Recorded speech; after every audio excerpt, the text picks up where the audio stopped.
After 5 years of waiting, Black Clover's anime is officially returning with Season 2. Anime Expo had a Black Clover panel. Unfortunately, I did not attend. I did not go to Anime Expo this year.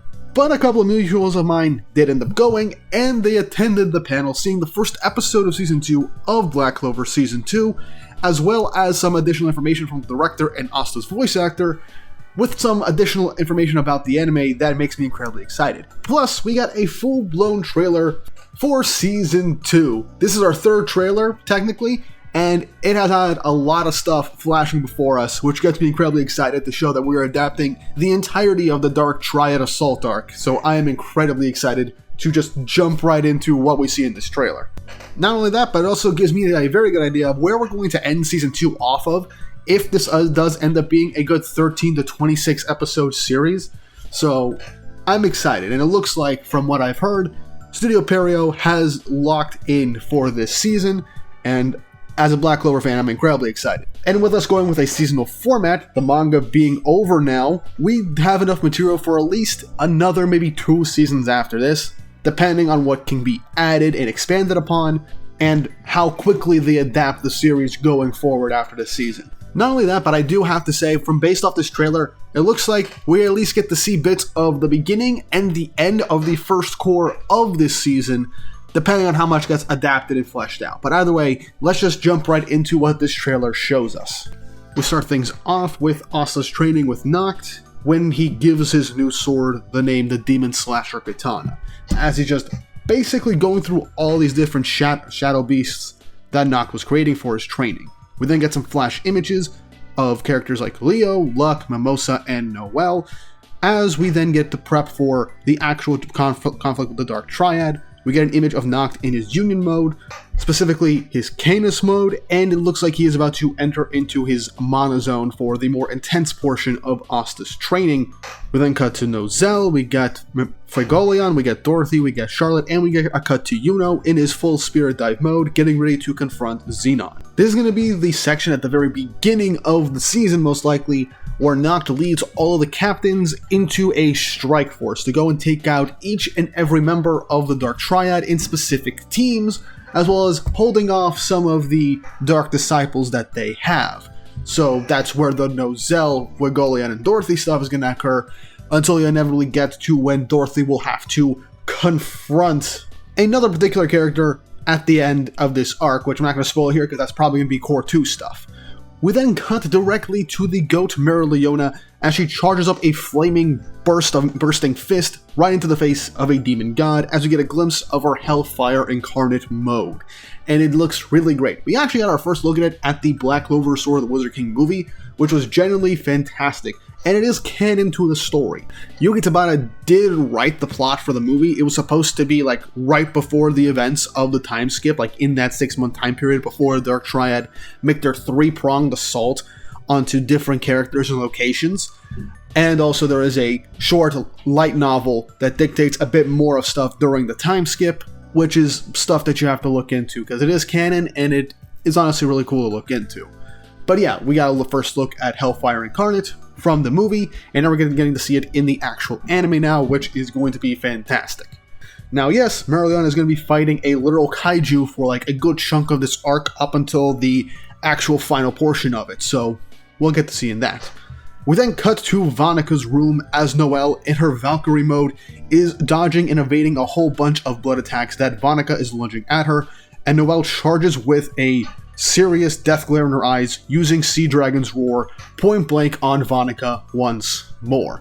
This is a fight I'm very much looking forward to. The anime, when it did Vaneka and Noelle in round 1, it looked really great at that point, and I cannot wait to see how this next section of their fight, round 2, plays out. Because this is one of my favorite fights in this entire arc, and I really want to see them go full force with this. We then cut to Yuno as he is fighting against Xenon. He creates a spiraling tornado with his spear and his axe as Xenon is trying to lunge at him with his bone whips. And honestly, we only get to see a very brief glimpse of this fight. And honestly, very well meaningly so, because this is also a really, really good fight. And when it gets more intense, you will see how things pan out with Yuno going forward, because this is also a really good fight. Generally, Pretty much every single fight in this arc is probably top tier Black Clover at its best, in my honest opinion. But after this brief glimpse as we see Noelle and Yuno taking on their individual Dark Triad members, we cut to Asta holding the Demon Slayer sword, charging it up with anti-magic as he turns it into the Black Divider, stabbing it right into a ball of mass dark energy, which we then cut to him and Libe going into his Devil Union mode for the very first time. Now this, I think, will be a good point to potentially end the first core on, because this is probably one of Asta's biggest, most defining hero moments, coming in to save the Clover Kingdom from a literal revived demon god that is literally just mollywopping and eradicating everyone in its path, and is about to destroy the entire capital, only for Asta to jump in, unleash his Union mode, negate the magic, and just basically one-shot this thing with a massive slash. It is genuinely one of the highlights of this arc and one of Asta's biggest moments in terms of him coming in to save the day at the last minute. And for a good, real look at what Devil Union can be for Asta. Because something that we have to remember is that the whole Demon God thing was a very powerful threat that the first Wizard King did in order to defend the whole of the Clover Kingdom all those years ago, when Leaked was turned into this thing after his grimoire went into the Five Leaf and he succumbs to despair. So this moment gives Asta a very big and another clear parallel between him and the very first Wizard King, showcasing him just having a real Wizard King moment by defending the capital of the Clover Kingdom from a demon god, just like Lumiere did all the way in the past. It is genuinely one of the best moments of the manga, and even though we're getting a brief glimpse of it, I guarantee that this is going to look fantastic.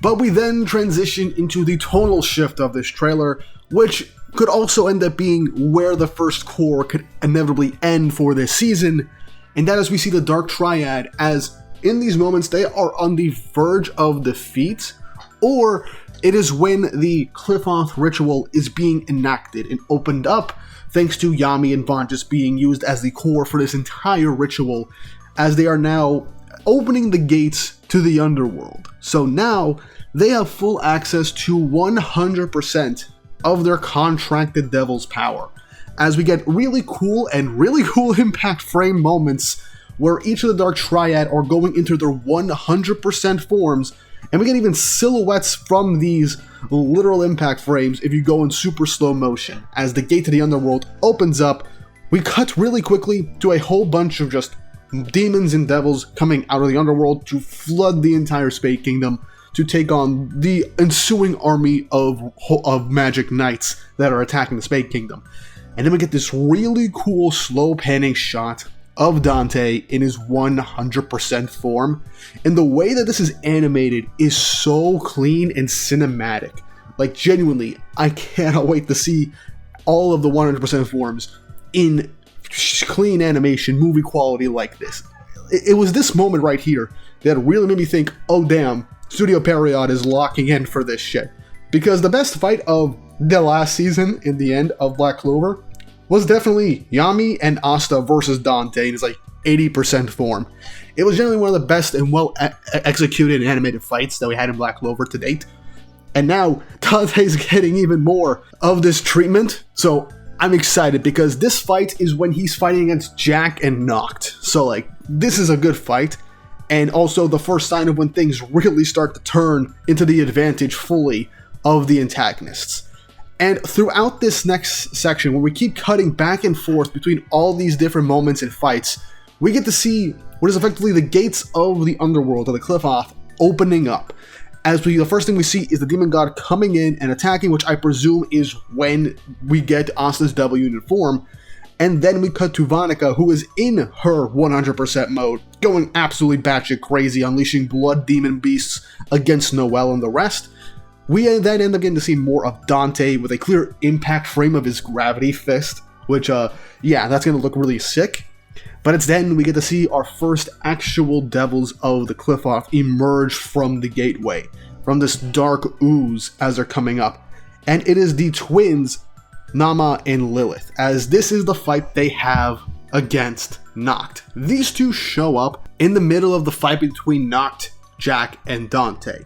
And this is when Nacht has to take them away from this section of the fight and hold them off as much as they can. And this is probably one of the most dire fights of the entire arc.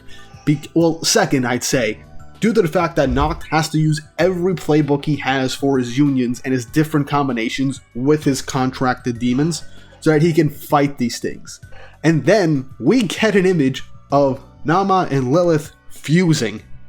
And that is where things go from bad to hopeless, as we see an image of Nacht on the ground, bleeding, beaten up with some ice on him, as this is effectively towards the end of, literally the end of that fight he has with them, and it's like, he is about to lose, like genuinely he's about to die, and it's one of the big sections of the arc where he's like, his own self-worth is tested, and it leads to a really impactful moment where Asta will come in for the save. And the last thing we see at the end of this trailer from that section is Asta speeding up and screaming, with a flash of the title for Black Clover Season 2, and the date being October of this year when Season 2 will air. This trailer was awesome. Genuinely, the most hyped I've had with these Black Clover announcements over the last, I'd say, year since we were getting confirmation of Season 2. Now, this is being done by Perio Films, which is literally the same section of the studio from Studio Period that has been giving us Bleach 1000 Year Blood War. And Bleach 1000 Year Blood War looks absolutely amazing. And the final core is airing July 25th of this month, this year, and I'm excited for that one as well, because it's going to look so cool. I'm so excited for the end of Bleach. But Black Clover getting this level of treatment, perhaps even more so since they've been in development and planning this out for a while, and now that the manga is done, they do not have to rush things, and they do not have to really plan for catching up to the manga. They can plan things out very much in a way that will benefit the pacing of the story and the battles that we have in store. And speaking of that, apparently during the Anime Expo panel for Black Clover, it was confirmed by our director that there's going to be anime-only sequences and moments in the anime to expand on things that the manga couldn't, which is the best news I have heard in a good long while. Why is that? Well, despite this arc that we're getting adapted being really damn good, in my honest opinion, and pretty solid all throughout, there are moments where we can potentially see some extra fights expanded upon, some more flashbacks of characters with what have they've done over the past couple of days leading up to this entire assault. Or even just making these fights more impactful and more intricate than they were in the manga through the beauty of animation. There's also the very likely possibility after this section of the story where we get anime-only stuff that will expand the world of Black Clover before we jump into the final arc of the manga that will begin to get adapted in Season 3, if not Season 4, but most likely Season 3, obviously, based on what we have left and what the season seems to be confirmed to be adapting. Because one of the main criticisms of the final arc of Black Clover is that there are instances where it goes too quickly, and stuff that happens that I feel like could have been expanded upon more. And honestly, more Black Clover is good.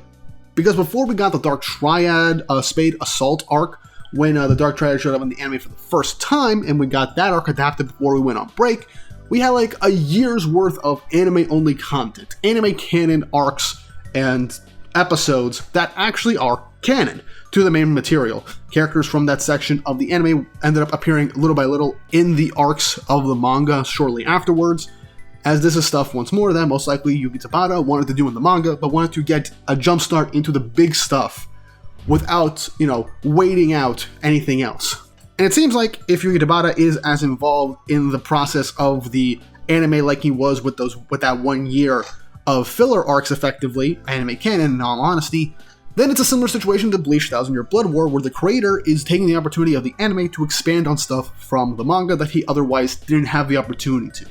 Especially towards the end of the final arc, since a lot of stuff could have been expanded upon and could be a lot more elaborate, but it was obvious due to the quarterly release schedule and the timing of how the manga was going that he didn't have the opportunity to fully flesh out too much towards the end of it. So the anime doing this really does feel like that Black Clover is going to be entering effectively its final form, similar to what we're getting with Bleach 1000 Year Blood War, which makes me immensely happy. But let me know in the comment section down below what you thought of this trailer. Did I miss anything, finer details that I did not catch in my viewing in going through this trailer? What are you looking forward to for Black Clover Season 2? What fight? What moment? What are you excited for to be adapted for Black Clover now that the manga is done and we're basically going to be adapting the entire story going forward? And how many more seasons do you think the anime will have left if we adapt at a good pace? Let me know in the comment section down below.